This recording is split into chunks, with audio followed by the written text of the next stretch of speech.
Le Grand Matin Sud Radio, 7h-9h, Jean-Jacques Bourdin. Nous partons pour Toulon, la maison d'arrêt. David Mention, bonjour.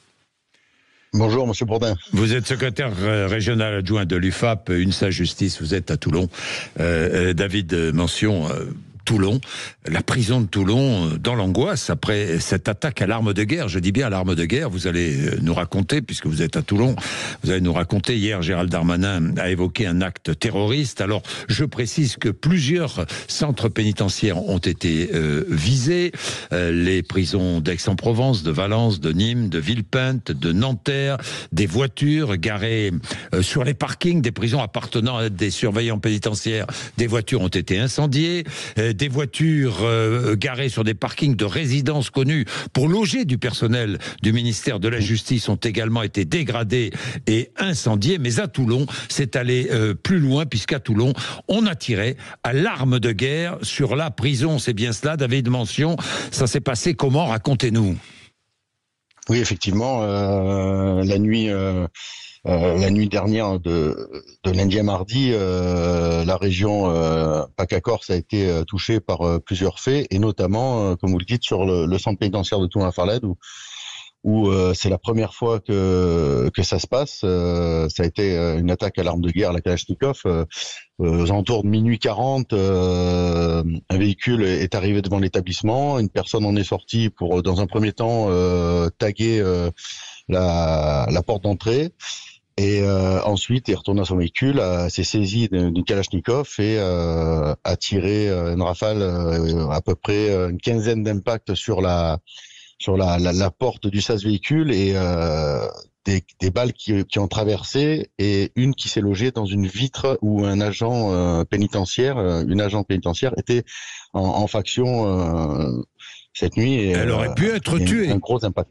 Elle aurait pu être touchée. Ah, si la balle avait traversé le vitrage qui est par balle, hein, donc heureusement, oui. Mais ça aurait pu être le cas, effectivement, hein, tout à fait. Hein. Ça aurait pu être très grave, et d'autant plus que si on avait eu un personnel ou quelqu'un dans le sas véhicule, vu que les balles ont traversé, effectivement, ça aurait pu être beaucoup plus grave que ce que ça l'a été. Alors, les lettres DDPF ont été tracées en orange sur l'une des portes de la prison. Elles pourraient signifier droit des prisonniers français. Bien.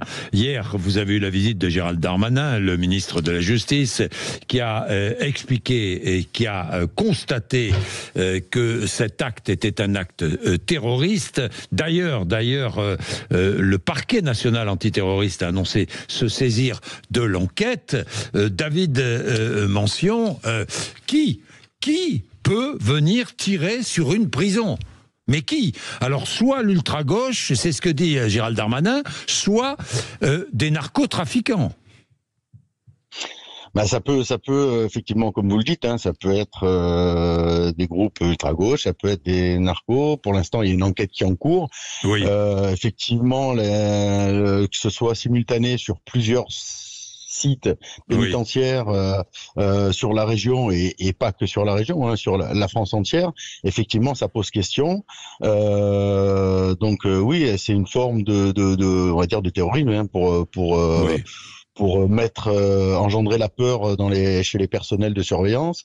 Et effectivement, il y a ce sentiment de crainte, je veux dire, mais il y a aussi ce sentiment d'esprit de corps des agents pénitentiaires qui sont là et qui sont toujours debout, quoi. Oui, mais David Mention, après les annonces de Gérald Darmanin contre les narcotrafiquants, on pouvait penser que ça allait remuer à l'intérieur des prisons. En fait, la violence vient de l'extérieur. Oui, effectivement, on s'attendait plus à ce qu'il y ait des mouvements à l'intérieur des établissements, comme on connaît de temps en temps. Mais c'est vrai que là, on est sur une forme de violence particulière et nouvelle. Mais bon, c'est pas, quand on voit ce qui s'est passé à Marseille avec des menaces sur un chef d'établissement, un chef de détention au mois de décembre dernier, on se dit que c'est Si c'est effectivement, l'enquête le dira, hein, si si ça vient des narcos, effectivement, c'est des personnes qui ont des moyens, on va dire quasi illimités, donc on peut s'attendre à tout et même au pire. Hein. Et même au pire, David Mention, que demandez-vous au garde des Sceaux? Nous avons demandé à ce que les sites pénitentiaires soient plus protégés que ce que ça l'est actuellement. Oui. Notamment sur la Farlède, hein, puisque c'est l'établissement où je suis, mais bon, pas que, hein, sur l'ensemble des établissements de France où c'est possible de bloquer, on va dire, l'accès ou de filtrer l'accès devant les établissements, parce que sur la Farlède, un véhicule lambda peut venir juste devant l'établissement sans que il y ait une barrière ou quoi que ce soit. Donc là, il va y avoir une grosse réflexion à faire et rapidement, parce que avant qu'il y ait un drame, quoi. Bien sûr. Voilà, donc c'est beaucoup de la sécurité. On demande aussi à ce que la totalité des vacances de poste, parce que c'est pareil au niveau des personnels, que ce soit sur la France entière, on est quasiment à 4000 postes vacants. Donc c'est compliqué. Les agents travaillent dans des conditions qui sont très compliquées, mais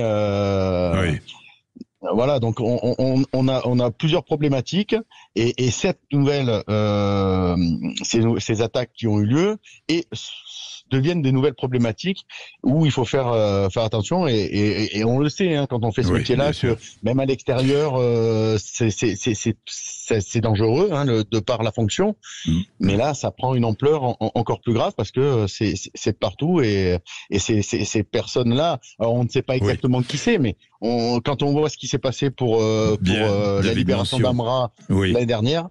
Voilà, n'hésite pas. Merci David Mention, merci beaucoup, merci d'avoir été avec nous.